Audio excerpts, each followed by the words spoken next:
Hi guys, so magpa-repair tayo ng ating mukha. Ayan.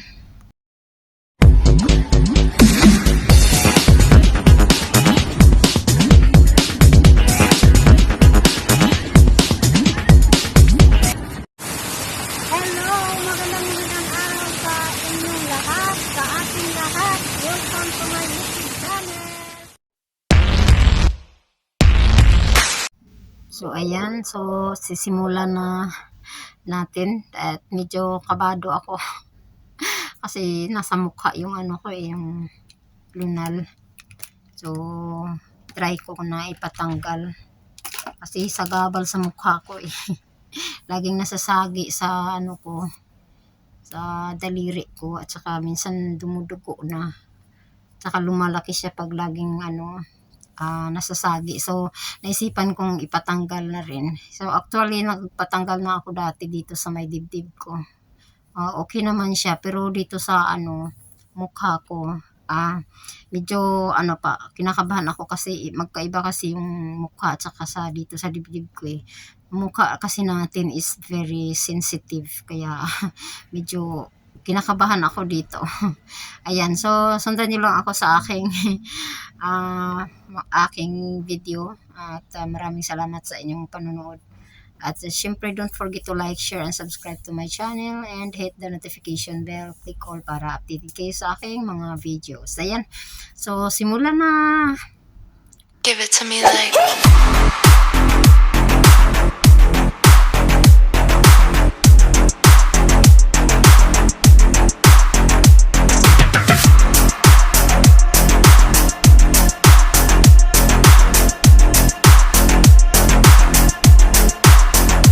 I love you.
So, ayan. So, ito na yung resulta ng aking pagpa-repair ng mukha. Ayan. So, medyo na ano na siya. Papunta, gagaling na siya. Matatanggal to after 2 weeks. Yung ano to, yung, ano bang tawag to sa Tagalog? Kugang sa Bisaya eh. Ayan. Oh, tsaka ito, naglighten na siya. Yan. At saka ito, yan. At saka ano, dito kasi yung first ko na pinatanggal, okay siya. Ano lang, one day wala na. Pero ito, sa mukha, sensitive kasi yung mukha, kasi, kaya siguro ganun. So, after 2 weeks pa daw tumatanggal yung itim. Ayan. Pero dito natanggal na siya kasi may pinatanggal din ako at saka dito. Pero nung first day niya, namaga to. Namaga to. At saka ito, namaga yung ilong ko.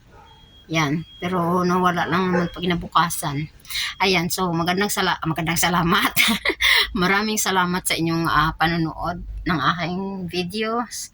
Ayan. At siyempre, don't forget to like, share, and subscribe to my channel and hit the notification bell, click all para updated kayo sa aking mga videos. Ayan. So, magandang araw po sa inyong lahat and thank you. Bye-bye.